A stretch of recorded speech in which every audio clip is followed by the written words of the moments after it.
तब्दीली यहाँ नहीं रही, तब्दीली क्यों निकाला मुझे? तो हम आपकी भी इंसेंट बजा देंगे।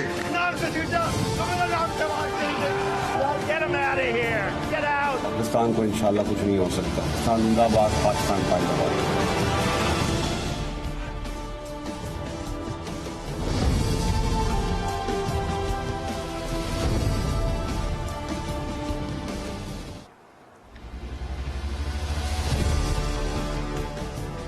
जी अस्सलाम वालेकुम, आप देख रहे हैं G4 खरीदा का लाइव प्रोग्राम। और इस वक्त जबकि हम ये प्रोग्राम कर रहे हैं, लाहौर में पाकिस्तान तहरीक इंसाफ का इमरान खान का जलसा जारी है, जिसके बारे में कहा जा रहा था कि ये पाकिस्तान तहरीक इंसाफ के 2011 एंड ऑनवर्ड्स के जलसों का रिकॉर्ड तोड़ देगा। लेकिन जितना भी हमने देखा, जितना भी टीवी के कैमरास ने दिखाया, लाहौर के जलसे को बहुत बड़ा जलसा पाकिस्तान तहरीक इंसाफ का नहीं कहा जा सकता। यहां तक कि पाकिस्तान तहरीक इंसाफ के अपने 2011 के बाद से जितने भी जलसे थे, उनका रिकॉर्ड कम अज कम लाहौर का आज का पाकिस्तान तहरीक इंसाफ का जलसा नहीं तोड़ सका। अब पाकिस्तान में 3 बड़े शहरों में इमरान खान ने जलसे तो कर लिए, पेशावर में, कराची में और आज लाहौर में। लेकिन इससे क्या हुकूमत पे, क्या शहबाज शरीफ की मखलूत हुकूमत पे प्रेशर पड़ जाएगा? और इतना प्रेशर पड़ जाएगा कि हुकूमत इलेक्शन करवाने पे मजबूर हो जाए। इस वक्त जबकि हम लाइव प्रोग्राम कर रहे हैं, थोड़ी ही देर में इमरान खान साहब की तकरीर भी हो जाएगी, जिसमें डेफिनेटली वो एक बार फिर इलेक्शन का मुतालबा करेंगे। लेकिन ये इलेक्शन का मुतालबा सिर्फ इमरान खान का या पाकिस्तान तहरीक इंसाफ का नहीं है, मौलाना फजलुर रहमान का, जो कि मखलूत हुकूमत के इत्तेहादी हैं, शहबाज शरीफ की हुकूमत के इत्तेहादी हैं, उनका भी मुतालबा है। यहाँ तक कि नून लीग के अपने अंदर से भी आवाजें उठ रही हैं। ख्वाजा आसिफ साहब ने भी कौमी असेंबली में कहा कि बेहतर होगा जल्द अज जल्द इलेक्शन की तरफ जाया जाए। आज लंदन में नवाज शरीफ साहब से बिलावल भुट्टो जरदारी साहब की मुलाकात हुई और उस मुलाकात में मिल के आगे चलने पर जोर दिया गया और ये भी कहा गया कि मुल्क की मईशत को फौरन ठीक नहीं किया जा सकता, इसको ठीक होने में वक्त लगेगा।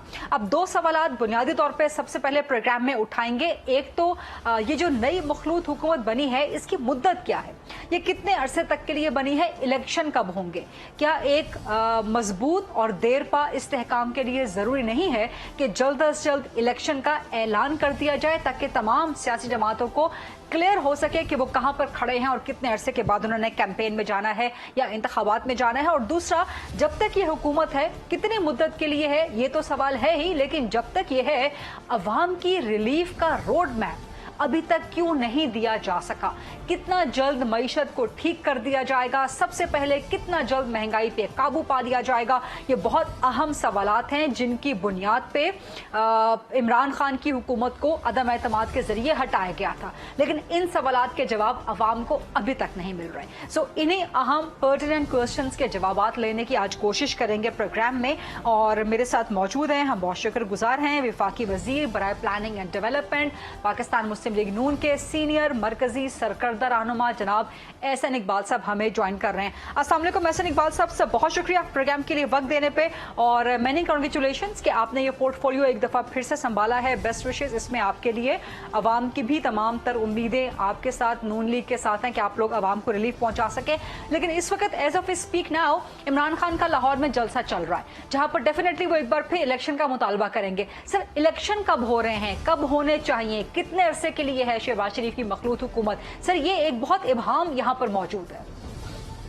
जी गरीदा साहबा, बहुत शुक्रिया। देखिए, मैं समझता हूँ कि इसमें तो किसी को कोई शुबा नहीं है कि पाकिस्तान को इन तमाम मुश्किलात से निकलने के लिए एक आज़ाद मुनसिफाना इलेक्शन दरकार है, ताकि जो भी हुकूमत आएगी वो एक 5 साल की टर्म लेकर दूररस इस्लाहात कर सकेगी। एक ऐसी हुकूमत जिसके सामने 1.25 साल बाद इलेक्शन की स्टेज हो, यकीनन वो कोई ज्यादा गैर मकबूल या सख्त या कोई इस्लाहाती फैसले नहीं कर सकती। तो इसलिए सबकी ख्वाहिश है कि इलेक्शन जल्द अज जल्द हो। लेकिन इलेक्शन जहां जल्द करना जरूरी है, वहां ये भी बहुत जरूरी है कि इलेक्शन आजादाना हो, मुनसिफाना हो और गैर मुतनाज़ा हो। क्योंकि अगर इलेक्शन में भी कोई तनाज़ा पैदा हो गया इलेक्शन के हवाले से, तो मुल्क एक ऐसे सियासी दलदल में धंस जाएगा जिसके आपके मईशत पे भी बहुत बुरे असरात होंगे और जिसके पाकिस्तान की इंटरनल स्टेबिलिटी पे भी बहुत बुरे असरात होंगे। इस सवाल 2 चीजें अहम है। एक, इलेक्शन कमीशन ये कह चुका है वो सदर मुमलिकत को भी आगाह कर चुका है, सुप्रीम कोर्ट को भी आगाह कर चुका है कि उसे 6 से 7 माह दरकार है उन आईनी तकाजों को पूरा करने के लिए जो इलेक्शन को आइन के मुताबिक करने के लिए जरूरी है। चूंकि फाटा जो साबिक इलाके थे उन्हें खैबर पख्तूनख्वा में मर्ज किया गया है और फाटा की सीटें कौमी असेंबली की खत्म हुई हैं, लिहाजा ये एक नई हल्का बंदी लाजिम है। उसके बगैर अगर इलेक्शन होगा तो वो गैर आईनी भी होगा और मुतनाज़े भी होगा। दूसरी तरफ यह है कि तमाम पॉलिटिकल पार्टीज भी इस बात पे इत्तफाक कर चुकी हैं कि जो हमारे इलेक्शन लॉज हैं इनको भी गैर मुतनाज़े होना चाहिए और इनको इस्लाहात के जरिए ऐसा बनाना चाहिए कि जिससे अगले इलेक्शन में कोई मुदाखलत ना कर सके और उसे धांधली ज़दा ना कर सके।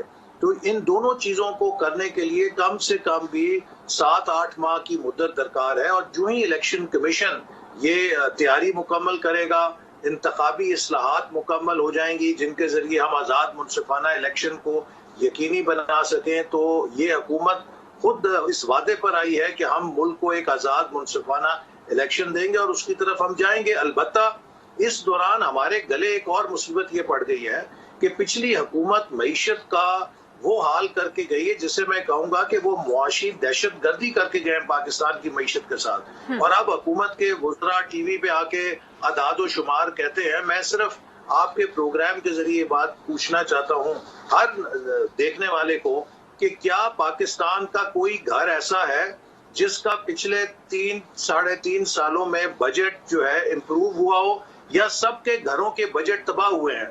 जैसे घरों के बजट तबाह हुए हैं वैसे ही ये मुल्क का बजट भी तबाह करके गए हैं। ये नहीं हो सकता कि अगर मुल्क का बजट ठीक हो जाता तो अवाम को उसका असर ना पड़ता। तो हमारे सामने मुल्क की इस मौशी जो हैमरेज है, जो मईशत के लीकेजेस हैं, इनको बंद करना या मुल्क की मईशत को इस्तेकाम देना भी एक कौमी चैलेंज है जिसको हम अदा कर रहे हैं। सर, ये मईशत के हवाले से तफसील से मैं आपसे प्रोग्राम में आगे चल के बात करती हूँ, लेकिन सर इलेक्शन के मामले को जरा आपसे सवाल जवाब के जरिए सेटल कर लिया जाए। सर, 10 अप्रैल को सुप्रीम कोर्ट जब सुनवाई कर रही थी, एक बड़ी अहम असखुद नोटिस की, उस वक्त चीफ इलेक्शन कमिश्नर को बुलवाया गया। उन्होंने कहा, बिल्कुल आपने दुरुस्त फरमाया कि हमें 6-7 महीने दरकार हैं, लेकिन उन्होंने कहा कि अगर हमें ऑर्डर कर दिया जाए तो हम 3 महीने में फिर करवा देंगे, फिर हमारी मजबूरी होगी, वो हमें करवाना है, वो हमारी आईनी जिम्मेदारी है। साथ ही चीफ इलेक्शन कमिश्नर ने ये भी कहा कि वो साबिका पाकिस्तान तरीके इंसाफ की हुकूमत को बारहा कॉरेस्पॉन्ड करते रहे, लेकिन उनकी तरफ से कोई रिस्पांस नहीं आया, जिसकी वजह से ये तात्तुल पैदा हुआ। तो अब कम से कम जो शहबाज हुकूमत है वो इलेक्शन कमीशन के साथ मिलकर बैठे, कॉरेस्पॉन्डेंस स्टार्ट करे, आप लोग आगाज तो करें, तो यानी कि कम से कम ये तो कौम जहन में रखे, कम से कम एक क्लैरिटी तो हो कि जी अक्टूबर, नवंबर, दिसंबर में होने हैं या पार्लियामान ने अपनी मुद्दत पूरी करनी है 1.5 साल की या साल की। सर, कुछ ना कुछ तो क्लैरिटी अवाम को मिलनी चाहिए इंतखाबात के हवाले से। जी, जैसे मैंने आपसे कहा कि हम इसमें पूरी दिलजमी के साथ काम कर रहे हैं और कौमी असेंबली के पहले ही इजलास में स्पीकर के इंतखाब के बाद हमने तमाम पार्टीज की एक पार्लिमानी जिसे कहते हैं कमेटी बना दी है जिसका मैंडेट इंतखाबी इस्लाहात है। हमने एक दिन ज़ाय नहीं किया और हम चाहते हैं फौरी तौर पे इंतखाबी इस्लाहात के पैकेज पर इत्तफाक राय किया जाए और इसी तरह हम कमीशन के साथ भी मुकम्मल ताउन कर रहे हैं ताकि वो भी अपना काम जल्द से जल्द मुकम्मल कर सके।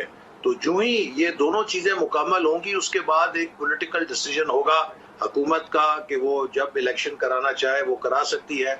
और ये हम सब समझते हैं कि ये तमाम असबाब यानी कि इलेक्शन कमीशन की तैयारी भी हो, इंतखाबी इस्लाहात भी हो जाए, तो फिलफौर हमें इंतखाबी अमल की तरफ जाके मुल्क को इस्तेकाम की तरफ लाना चाहिए। मुल्क के अंदर एक ऐसी हुकूमत हो जिसके सामने पूरा टेन्योर हो और वो मुल्क की मईशत को दोबारा बहाल कर सके। सर, इस वक्त नून लीग की हुकूमत की, मखलूत हुकूमत की सोच क्या है? नून लीग की सोच क्या है कि 1 साल के अंदर करवा दिए जाएं इलेक्शन या 1.5 साल की मुद्दत पूरी की जाए पार्लियामान की?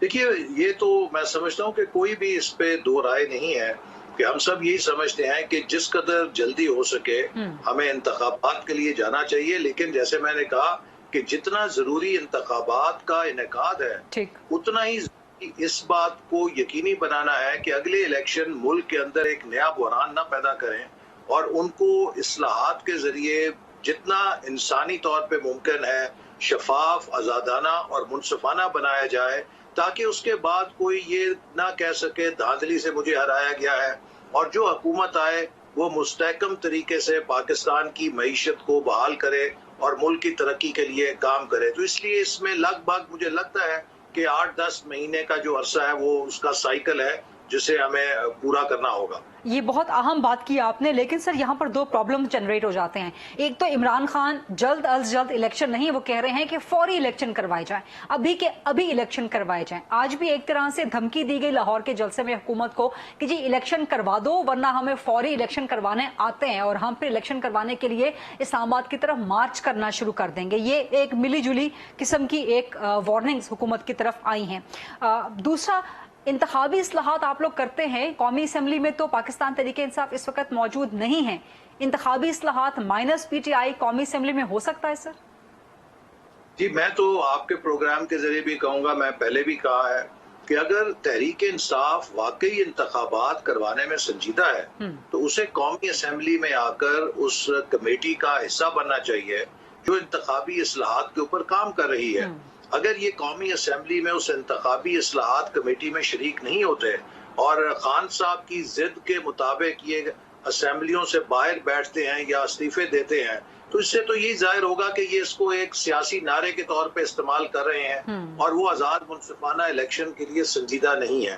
तो इसलिए मैं फिर उम्मीद रखता हूँ कि वो संजीदगी का मुजाहरा करेंगे और ये बचगाना सियासत जो है, देखिए खान साहब बदकिस्मती से जो साबित हुआ है वो यही है कि इन्होंने सियासत में कुछ नहीं सीखा। ये सिर्फ एक एजिटेशनल मैन है, he is an angry man. वो एक नाराज आदमी की तरह हर वक्त हर किसी से लड़ते हैं, झगड़ते हैं, कभी ऑपोजिशन से लड़ते हैं, ऑपोजिशन नहीं होती तो वो आलमी ताकतों से लड़ते हैं, वो नहीं होती अपनी एस्टेब्लिशमेंट पे गुस्सा झाड़ते हैं, वो नहीं होता तो अदलिया के ऊपर बरस उठते हैं। मकसद है कि आपने अगर सियासत करनी है तो आपको मैच्योर होना चाहिए, डिग्निटी दिखानी चाहिए। जितने एक जिद्दी वो खुद हैं, अपनी जिद की भेंट वो सदर पाकिस्तान और गवर्नर जैसे ओहदे जो कि गैर सियासी होते हैं, आईनी होते हैं, उनको भी उसकी भेंट चढ़ा रहे हैं। वो कहते हैं ना कि little man also belittles his people. आपने देखा कि जितनी उन्होंने छोटी सोच का खुद मुजाहरा किया, उसी तरह आरिफ अलवी साहब के भी उन्होंने तशख्खुस को, उनकी शख्सियत को नुकसान पहुंचाया कि जो उनकी आईनी जिम्मेदारी थी कि वो वजीर आजम से और काबीना से हल्फ लेते, उनको भी वो नहीं करने दिया गया। इसी तरह गवर्नर पंजाब को जिस तरीके से वो इस्तेमाल कर रहे हैं पाकिस्तान के सबसे बड़े सूबे में इंतशार पैदा करने के लिए, अगर आप जमहूरी तरीके से अपनी अक्सरियत खो गए हैं तो शो ग्रेस, एक डिग्निटी के साथ ऑपोजिशन में जाकर बैठे हैं। लेकिन आप देखिए कितना इंतशार पैदा कर रहे हैं, किस तरह के तमाशे कर रहे हैं, कभी किसी को इल्जाम दे रहे हैं, कभी किसी के खिलाफ मुहिम चला रहे हैं। और यही वो चीज है कि जिसका उन्हें हुकूमत में रह के भी नुकसान उठाना पड़ा। जितनी देर ये हुकूमत में रहे ये यही समझते थे कि हम कंटेनर के ऊपर खड़े हैं और मैं तुम्हें नहीं छोड़ूंगा, मैं तुम्हारे साथ ये कर दूंगा, मैं उसे अंदर कर दूंगा, मैं उसके साथ ये कर दूंगा। इस तरह हुकूमतें नहीं चलती, इस तरह हुकूमत के साथ आप लोगों की खिदमत नहीं कर सकते। हर वक्त आप एक नेगेटिविटी का शिकार हैं। तो उम्मीद करते हैं कि वो अपनी गलतियों को देखेंगे और लोगों में हिजान नहीं पैदा करेंगे। और गरीदा साहबा, मैं कहूँ कि जो खान साहब इस वक्त पाकिस्तान के साथ सबसे बड़ी दुश्मनी कर रहे हैं, ये सोसाइटी में एक ऐसी पोलराइजेशन पैदा कर रहे हैं कि इनके फॉलोअर्स में जो पढ़े लिखे हैं उनको भी अपनी कल्ट के अंदर इतना इंतहा पसंद बना रहे हैं कि जिसको देखकर नहायत दुख होता है कि ये हमारे जो पढ़े लिखे इनके फॉलोअर्स हैं, ये हमारे देहात के जो अनपढ़ लोग हैं उनसे भी ज्यादा इनके अंदर मुरव्वत खत्म हो गई है। और ये इतने हेट मॉन्गर्स हैं, इतने मेंटली बिगेटेड हैं कि आप इनकी गुफ्तगू सोशल मीडिया पे देख के इनसे मुकालमा करके खौफजदा हो जाते हैं कि हमारी सोसाइटी किस तरफ जा रही है। और ये बिल्कुल वो ट्रंप के फॉलोअर्स की कॉपी है जो हमारे सोसाइटी में, या हिटलर के जिस तरह फॉलोअर्स थे उस किस्म की पोलराइजेशन पैदा कर रहे हैं। ये एक बहुत बड़ा चैलेंज है और इसको हमें ब्रिज करना होगा। सर, ये समाजी तकसीम वाला बहुत जबरदस्त और बहुत अहम और बड़ा संगीन पॉइंट आपने रेज किया है। इस पर थोड़ा सा मजीद तफसील से मैं जानना चाहूंगी आगे चल के कि हल क्या है। लेकिन coming back to the same question sir, जब पाकिस्तान तहरीक इंसाफ की इमरान खान की हुकूमत थी तो आप समेत तमाम ऑपोजिशन को शिकवा ये था कि जी हुकूमत का रवैया ही ऐसा नहीं है, कंड्यूसिव नहीं है, वो हमें साथ मिला के बैठना नहीं चाहती। अब आपने बड़ा अच्छा उम्मीद का इजहार किया कि पीटीआई असेंबली में ही रहेगी, इस्तीफे नहीं देगी। लेकिन अगर वो अपने इस जमहूरी हक पे बरकरार रहते हैं कि जी हमने असेंबली में नहीं बैठना, तो फिर अब आप लोग हुकूमत में हैं, अब आप लोग वो कंड्यूसिव रवैया इख्तियार करेंगे कि आप लोग असेंबली से बाहर चल के कोई ऐसा फोरम क्रिएट करें, कोई ऐसा प्लेटफॉर्म क्रिएट करें कि जहां इंतखाबी इस्लाहात के लिए पीटीआई की शिरकत हो? क्योंकि सर कौमी असेंबली के अंदर से अगर माइनस पीटीआई इंतखाबी इस्लाहात होती हैं तो फिर अपकमिंग इलेक्शंस में बहुत खतरा हो सकता है सर, वो तो फिर बड़े ही खतरनाक किस्म के इलेक्शंस हो सकते हैं।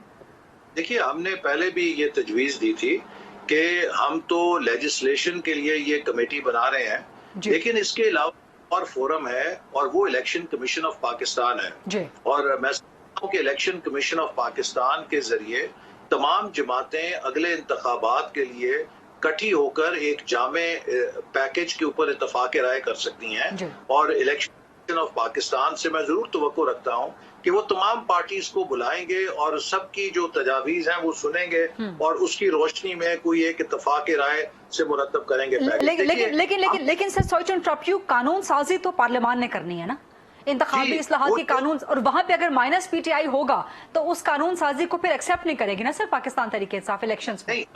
अगर उन सिफारिशात को इलेक्शन कमीशन के पास इत्तफाक राय कर दिया जाता है तो कानून साज तो वही चीज की होगी ना जिस पर इत्तफाक राय हो गया है।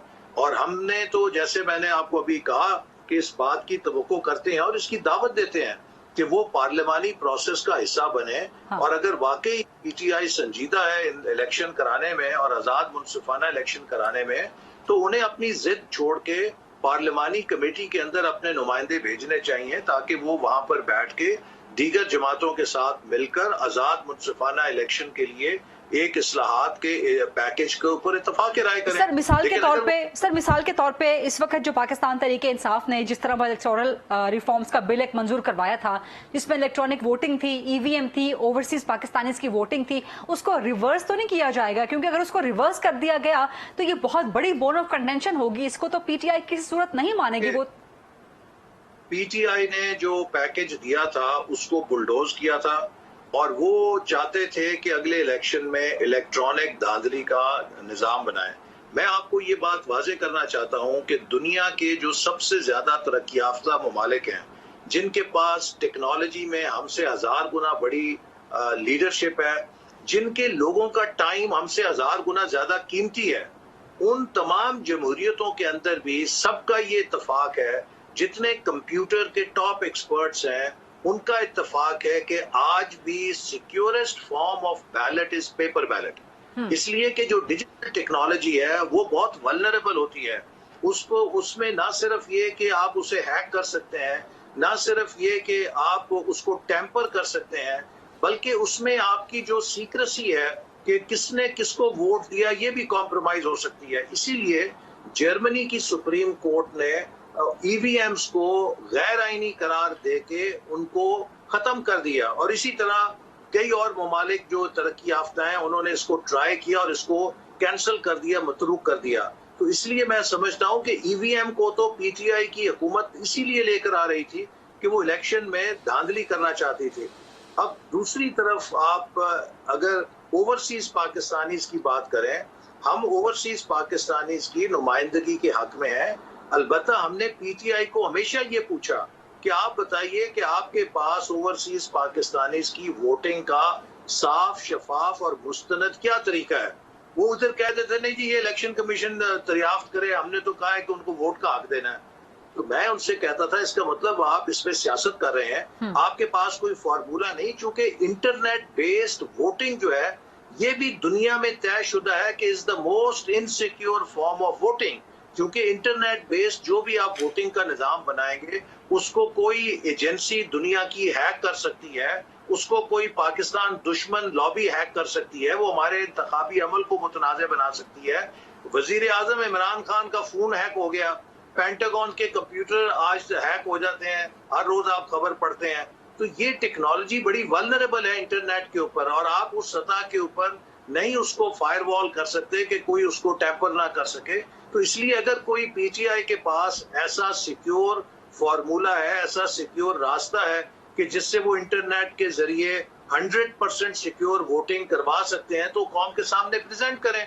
आज तक उन्होंने नहीं किया, लेकिन वो सिर्फ सियासत कर रहे हैं हमने इसके मुकाबले में कहा है कि जो ओवरसीज पाकिस्तानीज हैं उनके लिए कौमी असेंबली में मखसूस नशिस्तें होनी चाहिए, चाहे नॉर्थ अमेरिका के लिए अलहदा हो, यूरोप के लिए अलहदा, मिडल ईस्ट के लिए अलहदा, और कौमी असेंबली से उनका चुनाव हो ताकि हम ओवरसीज पाकिस्तानीज की नुमाइंदगी को इंश्योर कर सकें कि वो उनके नुमाइंदे पार्लियामेंट के अंदर आए और अपने लोगों के मसाइल को हल करें।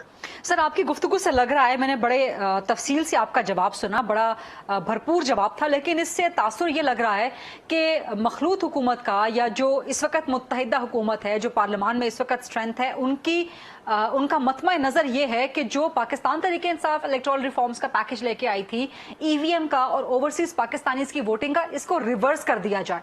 क्या इसको रिवर्स कर दिया जाएगा, इस ईवीएम को, ओवरसीज पाकिस्तानीज की वोटिंग को? क्योंकि फिर तो पीटीआई आपके साथ नहीं बैठेगी किसी भी सूरत। देखिए, मैंने फिर आपसे कहा कि हम ओवरसीज पाकिस्तानीज के पाकिस्तान के पॉलिटिकल प्रोसेस में शमूलियत के मुखालिफ नहीं है, हम उनके किरदार की हिमायत करते हैं। अलबत्ता ये जरूरी है कि जो भी उनका तरीका वज़ा किया जाए वो सिक्योर हो, वो मुस्तनद हो और वो इलेक्शन के अंदर कोई टेम्परिंग का दरवाजा ना खोले। यानी कि जो पीटीआई बिल लेके आई थी उससे हट के आप लोग ये ओवरसीज पाकिस्तानी से करवाना चाहते हैं, लेकिन तरीकाकार मुख्तलिफ हो, यानी कि वो बिल तो रिवर्स हो जाएगा और ईवीएम पर भी आप लोग कतन राजी नहीं होंगे। देखिए, हमारा जो मौकफ है वो बड़ा सिंपल और सादा है। हम समझते हैं कि अगले इलेक्शन को 200% मुनसिफाना, शफाफ, ट्रांसपेरेंट होना चाहिए। अगर अगले इलेक्शन के ऊपर किसी फरीक ने किसी बुनियाद के ऊपर उसे मुतनाज़ा बना दिया तो एक नया मुल्क के अंदर सियासी बहरान पैदा होगा जो हमारी मईशत के लिए बदतरीन। ईवीएम का इस्तेमाल ईवीएम के जरिए होंगे आइंदा इलेक्शन या नहीं होंगे, नहीं होने चाहिए या होने चाहिए? देखिए, ईवीएम तो अब मुमकिन ही नहीं है, वो तो आप लॉजिस्टिकली भी उसको नहीं इंश्योर कर सकते, इतने बड़े तादाद में ईवीएम्स को प्रिक्योर करना। और जैसे मैंने आपको कहा कि ये हमारी कंसिडर्ड ओपिनियन है, ये हमारी ओपिनियन नहीं है। अमेरिका, बरतानिया, यूरोप, दुनिया के कामयाब तरीन ममालिक, एडवांस्ड ममालिक टेक्नोलॉजी में कि paper ballot is the safest and the securest ballot, और ईवीएम के जरिए आप इलेक्ट्रॉनिक धांधली का निजाम बना सकते हैं। और इसीलिए जर्मनी की मैंने मिसाल दी, आयरलैंड की मिसाल दी, आपको बरतानिया सामने है, कनाडा आपके सामने है, अमेरिका आपके सामने है। उन सब ने आज भी पेपर बैलेट को ही राइज कर रखा है क्योंकि वो उसे महफूज तरीन तरीका तस्वर कर। तो हम भी चाहते हैं जो भी तरीका हो वो इत्तफाक के राय से हो लेकिन मुस्तनद और महफूज हो। ठीक है सर, छोटे से ब्रेक का वक्त हुआ है और बस एक आध सवालात आपसे मईशत के हवाले से बरकरार है। Let's take a short quick break and then come back in the programme. हमारे साथ आज वफाकी वजीर एहसन इकबाल साहब मौजूद हैं।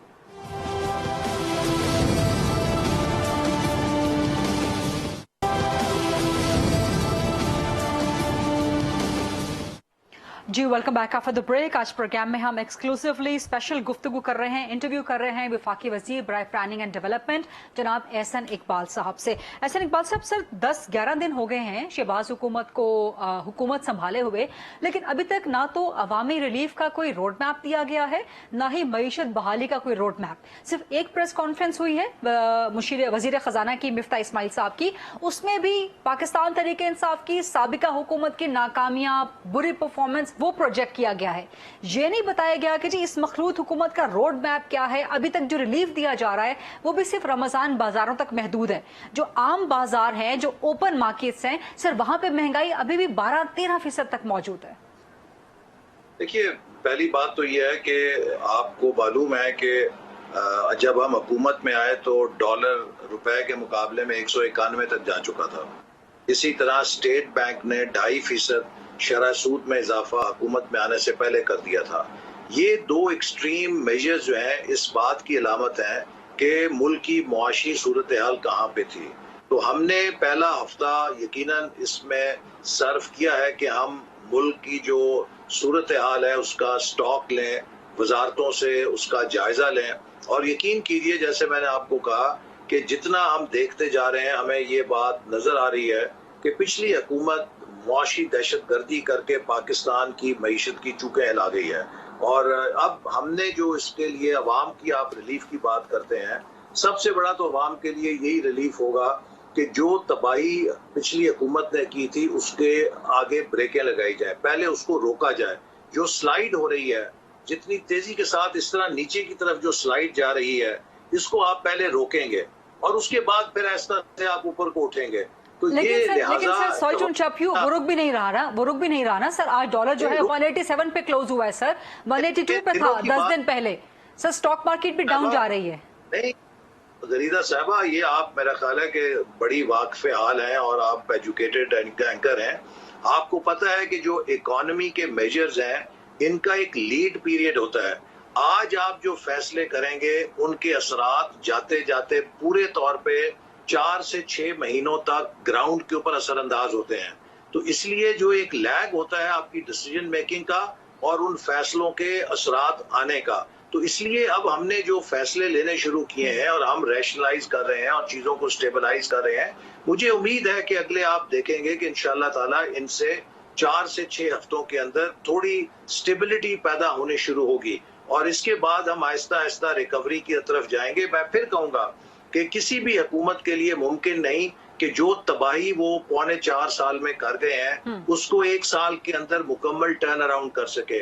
अलबत्ता ये जरूर हम कर सकते हैं कि मईशत को इस्तेकाम दे दें, इस तबाही को जो कि जिस तेजी से नीचे जा रही थी स्लाइड को ब्रेकें लगा के रोक दें और जिस हद तक मुमकिन हो उस हद तक बहाली करें।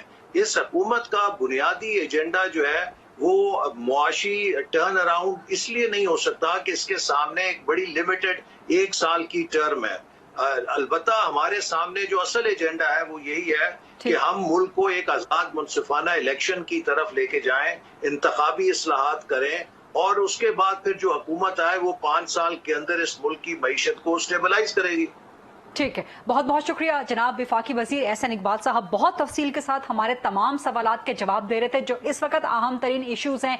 इंतखाबी इस्लाहात हों, मईशत के मामलात हों, पाकिस्तान तरीके इंसाफ के साथ डील किस तरह से किया जाएगा, इमरान खान सड़कों पर है, बड़े तहम्मुल के साथ बड़े भरपूर जवाब दे रहे थे तमाम अहम इशूज़ के साथ। Thank you very much once again. एक छोटी सी ब्रेक लेते हैं, ब्रेक के बाद जब वापस आएंगे पाकिस्तान पीपल्स पार्टी से सवाल करेंगे। बिलावल भुट्टो जरदारी साहब की आज नवाज शरीफ साहब से मुलाकात हुई है लंदन में 2 साल के बाद और एक बार फिर चार्टर ऑफ डेमोक्रेसी या एक नया मीसाक, एक नया सियासी मीसाक करने पे इत्तेफाक हुआ है। ये कितना अरसा चल सकेगा, इस पर सवाल करेंगे नैयर बुखारी साहब से छोटी सी ब्रेक के बाद। स्टे विद अस।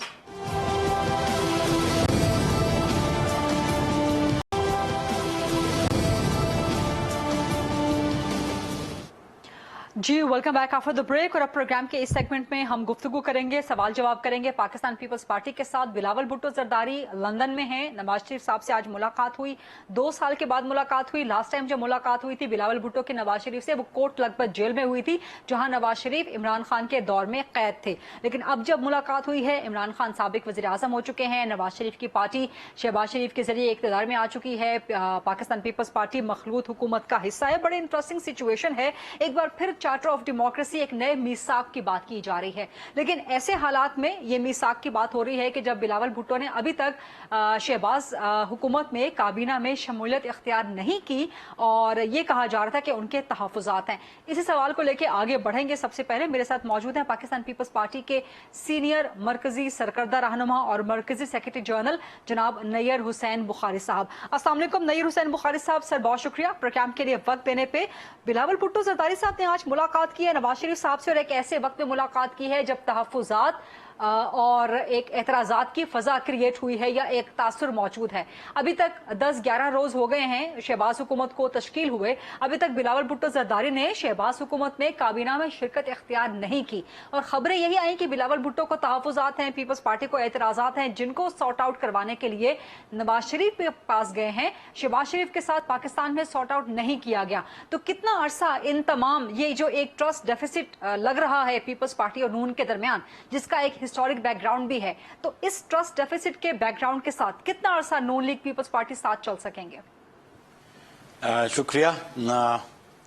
गुजारिश है कि ये तो खैर आप जो आपकी प्रोडिक्शन आप देना चाह रही हैं कि लंबे अरसे तक ये नहीं चल पाएगा। सर सवाल है, इनफैक्ट देखें जो ओरिजिनली जो प्लान था और जिसके मुताबिक जो जॉइंट अपोजिशन थी उस वक्त, तो पहली बात तो थी आउस्टर था पीटीआई की गवर्नमेंट का जी। और फिर ये कोलिशन गवर्नमेंट अलायंस की गवर्नमेंट इंस्टॉल हुई है, तो ऑब्वियसली ये टाइम ज़रूर लगा क्योंकि इसमें कोई 12-13 कोलिशन पार्टनर्स हैं, तो ये डेलिब्रेशंस भी रही, डिस्कशंस भी रही, और फिर अल्टीमेटली कैबिनेट ने ओथ ले ली और कल कैबिनेट की फर्स्ट मीटिंग भी हो चुकी है। चेयरमैन बिलावल ऑब्वियसली उनको जाना था लंदन, और दो बुनियादी बातें थी। एक तो वो काफ़ी अरसे से मियां नवाज शरीफ साहब से उनकी मुलाकात हुई थी, लास्ट मीटिंग उनकी जब वो इधर जेल में थे तो मुलाकात हुई थी। और सेकेंडली वो उनका ऑब्जेक्ट ये था कि मियां साहब को मुबारकबाद देने कि जो एफर्ट्स हमने कलेक्टिवली किए उसमें अल्लाह ताला ने मेहरबानी की और अल्लाह ने करम किया और उसमें कामयाब हुए। और ऑब्वियसली जब पॉलिटिकल पार्टीज़ के हेड्स हैं तो वो पॉलिटिकल सिचुएशंस को ज़रूर डिस्कस करते हैं, और वही डिस्कशन जो है चेयरमैन बिलावल की अपने डेलीगेशन के साथ मियां साहब के साथ वहाँ पे जो मीटिंग है, उसका जो ऑब्जेक्ट यही है कि कंसल्टेशन से हम इस कोलिशन गवर्नमेंट को आगे लेके चलें, और जो बुनियादी मकसद था कि इलेक्शन रिफॉर्म्स के बाद यहाँ पे नए इंतखाबात कराए जाएँ, क्योंकि ये कोलिशन गवर्नमेंट ये ज़रूर समझती है कि इस मुल्क के आवाम के जो मसाइल हैं, जो मुल्क को दरपेश मुश्किलात हैं, उनका हल जो है वो नए इंतखाबात के है। तो इसलिए उनकी आज मुलाकात थी, और वो होपफुली बड़ी कामयाब मुलाकात होगी और बड़े ऑब्जेक्टिव मुलाकात होगी। तो वी होप सो कि इंशाल्लाह पाकिस्तान में ये जो कोलिशन है ये जिस मकसद के लिए कायम हुई है उसमें मकसद हासिल करने में कामयाब होगी। लेकिन बुखारी साहब, इस मुलाकात का मकसद अगर सिर्फ बिलावल भुट्टो की जाने से मुबारकबाद देना ही होता तो वो तो बिलावल साहब खुद से लंदन में मौजूद ही थे, लेकिन चंद घंटों के नोटिस पे फौरन जो बाकी सीनियर क़यादत है, नवीद कमर साहब हैं, शेर रहमान साहिबा हैं, कमर जमान कायरा और दीगर, उनको लंदन बुला लिया गया। तो इसका मतलब यही नजर आता है कि कुछ और भी मामलात हैं डिस्कस करने वाले। और जैसे कि खबरें फ्लोट कर रही हैं इस वक्त मीडिया में कि कुछ आईनी ओहदे हैं जिनके हवाले से कुछ रुकावटें हैं जो पाकिस्तान पीपल्स पार्टी हासिल करना चाहती है, लेकिन वो चीजें शहबाज शरीफ से डिस्कस नहीं हो सकती, वो नवाज शरीफ से हैं। जब तक वो तहफुजात दूर ना हो जाएं, आईनी ओहदे जो पीपल्स पार्टी चाहती है, खासतौर पर सदर पाकिस्तान का ओहदा, तो इस हवाले से भी कुछ फरमा दीजिएगा। देखें, ये मैंने आगाज में अर्ज किया कि ये कुछ ऑलमोस्ट जो जमातें मुतफिक थी जिन्होंने वोट आउट किया प्रीवियस गवर्नमेंट को, उनके साथ डिस्कशन बहुत ज़रूरी है फॉर स्मूथ सेलिंग ऑल्सो। जो ओहदे हैं, ये कॉन्स्टिट्यूशनल ओहदे जो हैं, ये भी बामी मुशावरत से तय होने हैं। अब कैबिनेट भी बामी मुशावरत से हुई है, तो इस कोलिशन में जितने पार्टनर्स हैं वो कुछ भी डिमांड कर सकते हैं एक दूसरे से, लेकिन अल्टीमेटली तो फैसला वो जो लीडरशिप जो है कोलिशन की वो तय करेगी। और चाहे वो प्रेसिडेंट का ऑफिस हो, चाहे वो चेयरमैन सेनेट का ऑफिस हो, दो मेजर जो बड़ी पार्टीज़ हैं इसमें, जो नंबर ऑफ मेंबर्स हैं उनकी नेशनल असेंबली में जो स्ट्रेंथ वाइज है, स्ट्रेंथ वाइज तो PMLN जो थी नंबर 1 थी, उनके 84 मेंबर्स थे, और इसीलिए पीएमशिप भी उनको दी गई। और आगाज़ में ही प्रेसिडेंट आसिफ अली जरदारी और चेयरमैन बिलावल भुट्टो जरदारी ने कहा कि PMN से होगा, और फिर ये बिल्कुल कॉन्स्टिट्यूशनल ओहदों पे बात हो सकती है, लेकिन इसको आप इख्तलाफ नहीं कह सकते, उस पर कंसेंसस डेवलप करने की ज़रूरत है। और मैं समझता हूँ कि कंसेंसस डेवलप होगा, क्योंकि हमारा जो मेन ऑब्जेक्ट था, जो हमारा मेन मकसद था, उसको अचीव करने के लिए जब अलायंसेस होते हैं तो पॉलिटिकल पार्टीज़ को सेक्रीफाइसेस भी करनी पड़ती हैं। और बिलखुसूस जो मेरी जमात की क़यादत है वो ज़रूर समझती थी कि जो स्मॉलर पार्टीज़ हैं, जिनकी वजह से हम ये ऑब्जेक्ट अचीव कर सके, उनको भी प्रॉपर रिप्रेजेंटेशन कैबिनेट में मिलनी चाहिए, और वो बहुत ज़रूरी है। आप देखें कि हमारा जो नंबर है वो 274, तो ये बड़ी थिन मेजॉरिटी से हम गवर्नमेंट में बैठे हैं, इसलिए कंसल्टेशन के जरिए ही हम आगे चलना चाहते हैं। बुखारी साहब, आप बार बार कंसल्टेशन पे जोर दे रहे हैं, लेकिन और आईनी ओहदों के हवाले से भी आपने कुछ वजाहत कर दी, लेकिन बहरहाल ये तो एक फैक्ट बरकरार है कि 10-11 दिन गुजरने के बावजूद बिलावल भुट्टो ने शहबाज शरीफ की काबीना में अभी तक हलफ नहीं उठाया। तो क्या ये कन्फर्म्ड है कि बिलावल भुट्टो हलफ उठाएंगे, लंदन से वापसी पे हलफ उठा लेंगे, वजारत खारजा में ही जाएंगे, वजीर खारजा के तौर पर ही हलफ उठाएंगे? क्योंकि उनके हलफ ना उठाने ने भी बहुत से शदीद तहफ़्फ़ुज़ात को जन्म दिया। देखिए जी, ये तहफ़्फ़ुज़ात हमारे आपस में तो कतल नहीं है, पब्लिक या कोई मीडिया जो समझता है कि तहफ़्फ़ुज़ात है, तो मैं समझता हूँ इसमें कोई हकीकत नहीं है। अच्छा। अगर कोई इश्यूज़ हैं जिनको बज़रिया गुफ्तगू शनीद हल किया जा सकता है, और कोलिशन पार्टनर्स में ये बात तय होती है, और इसमें हमारे ये जो कोई अदम एतमाद की बात नहीं है आपस में, बामी एतमाद के साथ ये चलना चाहते हैं। और चेयरमैन बिलावल ने ओथ नहीं लिया, ऑब्वियसली उन्होंने मिनिस्टर ऑफ स्टेट जो पाकिस्तान पीपल्स पार्टी से है ना, रुबानी खर साहबा, वो MOS हैं मिनिस्ट्री ऑफ फॉरेन अफेयर्स की, और चेयरमैन बिलावल के लिए ओहदा रखा गया और वो विलिंग थे कि मैंने ओथ लेनी है। लेकिन वो वापस आके वो अभी तो लंदन इसलिए गए कि मियाँ साहब को मिल के मुबारकबाद भी दें इस कामयाबी पे।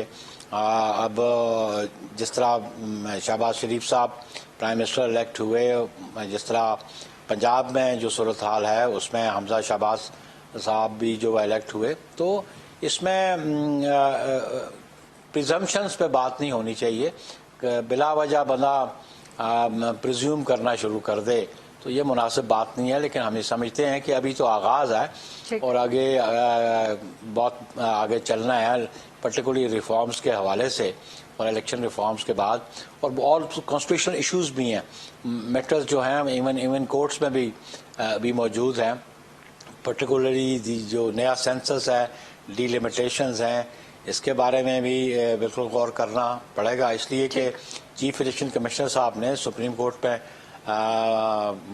जब उनको बुलाया गया तो उन्होंने कहा कि जी जो प्रीवियस डीलिमिटेशन थी वो वन टाइम डीलिमिटेशन थी जो प्रोविजनल सेंसस था, उसके बाद फाइनल सेंसस हुआ और फाइनल सेंसस के बाद ही नई डीलिमिटेशन की ज़रूरत है आर्टिकल 51 के नीचे।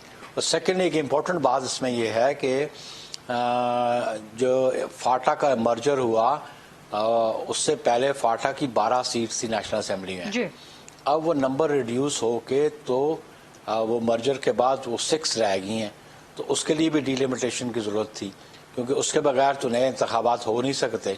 और इलेक्शन कमीशन ने कहा कि इलेक्शन कमीशन ही जिम्मेदार है इलेक्शन करवाने के लिए और डीलिमिटेशन भी उन्हीं की जिम्मेदारी है। तो इसलिए ये कंसल्टेशंस रहना मैं समझता हूँ जो कोलिशन पार्टनर्स की ये बहुत ज़रूरी भी है और अहम भी है, ताकि एक बेहतर तरीके से, और बेसिकली बात जो मैं समझता हूँ वो है कि पब्लिक को रिलीफ देने के लिए इस अरसे में जो पिछले अरसे में महंगाई आई और जो लोग पिस के इस महंगाई में उसको कैसे रिलीफ दी जा सके, और उसके लिए भी कंसल्टेशन बहुत ज़रूरी है। ठीक, ये रिलीफ के हवाले से बुखारी साहब आपसे आगे चल के सवाल करती हूँ, लेकिन आज इमरान खान का तीसरा जलसा लाहौर में इस वक्त जबकि हम प्रोग्राम कर रहे हैं तो वो हो रहा है, और जितने बड़े बड़े जलसे वो कर चुके हैं तो एक मोमेंटम वो बना रहे हैं, मुसलसल प्रेशर वो डाल रहे हैं कि जल्द से जल्द फौरी इलेक्शन करवाए जाएं। जल्द से जल्द नहीं, वो कहते हैं जी फौरी इलेक्शन करवाए जाएं। तो पीपल्स पार्टी हुकूमत में आ जाने के बाद क्या समझती है, इलेक्शन कितनी जल्दी कितने फौरी हो जाने चाहिए? आप नहीं समझते कम से कम हुकूमत को एक टाइम फ्रेम दे देना चाहिए ताकि सबको क्लैरिटी हो, कौम को पता हो, आवाम को पता हो कि इलेक्शन कब होने? देखिए जी, जहाँ तक इमरान खान का ताल्लुक है जलसा करने का, वो उनका कॉन्स्टिट्यूशनल राइट है और हर पॉलिटिकल पार्टी का राइट है, और वो जलसे जिनको वो बड़े कह रहे हैं, मैं समझता हूँ कि इसका एग्जिस्टेंस अभी जो थोड़ा बहुत नज़र आता है वो अर्बन एरियाज़ में आपके, और 30% और 35% अर्बन पॉपुलेशन है, 65% पॉपुलेशन रूरल एरिया में है, और रूरल एरिया में इनका कोई इम्पैक्ट नहीं है। और ये जो गरीब आदमी का भी पर्टिकुलरली वो तो बड़ा पिस चुका था इनके 3.5 साल दौरे हुकूमत में। ये अपर मिडिल क्लास के लोग तो आ सकते हैं, लेकिन बाय पैसेज ऑफ टाइम जब चीज़ें सामने आएंगी इनकी परफॉर्मेंस के हवाले से, इनकी गवर्नेंस के हवाले से, तो ये इनका ग्राफ जो है पहले से भी कम हुआ है और मजीद कम हो जाएगा। लेकिन हर पॉलिटिकल पार्टी का, पॉलिटिकल लीडर का ये राइट बनता है कि वो अपने मंसूबे जो भी वो लेके आना चाहते हैं, वो जो मैनिफेस्टो लेके आना चाहते हैं, जो वो कमिटमेंट्स करना चाहते हैं आवाम के साथ, वो उनका राइट है। लेकिन लोग ये भी समझते हैं कि 2018 में जो वादे किए गए, जो टॉल क्लेम्स किए गए, और उनको तो वो रिलीफ पब्लिक को नहीं दे सके और ना ही उन कमिटमेंट्स को ऑनर कर सके। तो पब्लिक इतनी बात ज़रूर समझती है। और जब इलेक्शन के बारे में आपने पूछा, ऑब्वियसली इलेक्शंस ही हल है, लेकिन इलेक्शंस के लिए वो जो कॉन्स्टिट्यूशनल और लीगल रिक्वायरमेंट्स हैं वो जब तक पूरी नहीं होती वो पूरी होंगी। और इवन इलेक्शन कमीशन ने भी, चीफ इलेक्शन कमीशन साहब ने कहा था 6 to 7 months आर रिक्वायर्ड।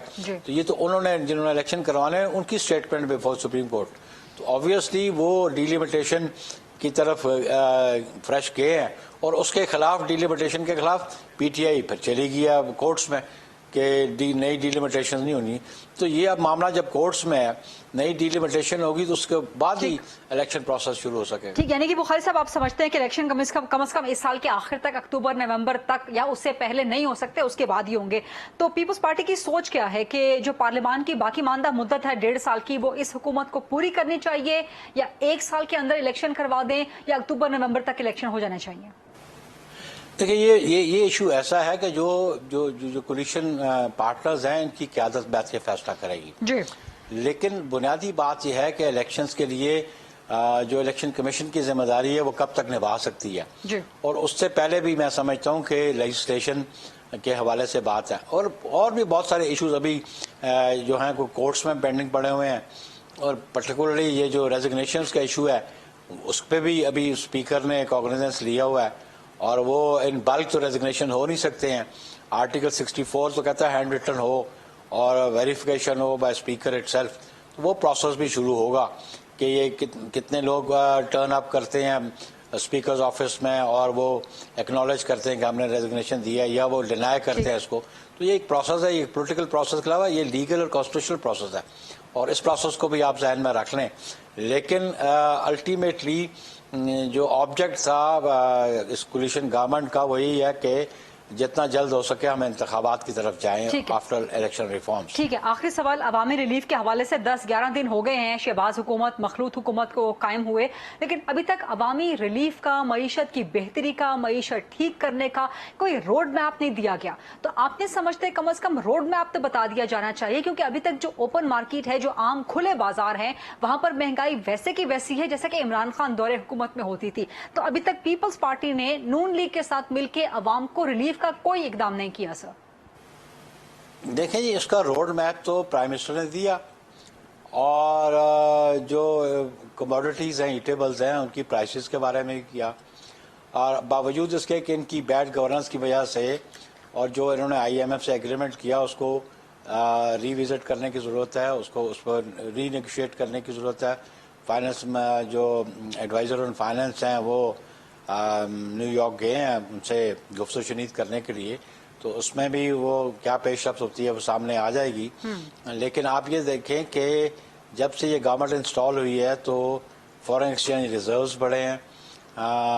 उसको आप देखेंगे बावजूद इंटरनेशनली पेट्रोलियम प्राइसेस हैं लेकिन वो रिलीफ अभी तक दिया हुआ है। लेकिन वो जो इन्होंने पहले जून तक जो कहा था कि जी हम इसको डिस्टर्ब नहीं करेंगे, वो इकोनॉमी को कितना अफेक्ट कर रही है कि जो सब्सिडी देनी पड़ रही है गवर्नमेंट को, वो भी सब्सिडी भी दी जा रही है अभी, वरना तो जो प्राइसेस इंटरनेशनली चली गई हैं और जो बैकलॉग था उसको भी आप सामने रख लें। मसलन जो पावर जनरेशन प्लांट्स हैं वो बंद पड़े हुए हैं, जनरेशन हो नहीं पा रही। तो इसलिए हम समझते हैं कि ये जो प्लान है, पहली मीटिंग कल हुई है कैबिनेट की, तो इन कमिंग डेज ऑब्वियसली हम ये समझते हैं कि रिलीफ देना ही बुनियादी जिम्मेदारी इस कोलिशन गवर्नमेंट की, आवाम को रिलीफ के लिए, जिसके लिए वो इक़्तिदार में आए हैं। ठीक है, बहुत बहुत शुक्रिया नईर हुसैन बुखारी साहब, पीपल्स पार्टी के सीनियर मरकजी सरकर्दा रहनुमा, प्रोग्राम में खास तौर पे हमसे गुफ्तगू कर रहे थे। ये था आज का प्रोग्राम, देखने का बहुत शुक्रिया। आई सी यू कमिंग वीक मंडे इंशाल्लाह। अल्लाह हाफ़िज़।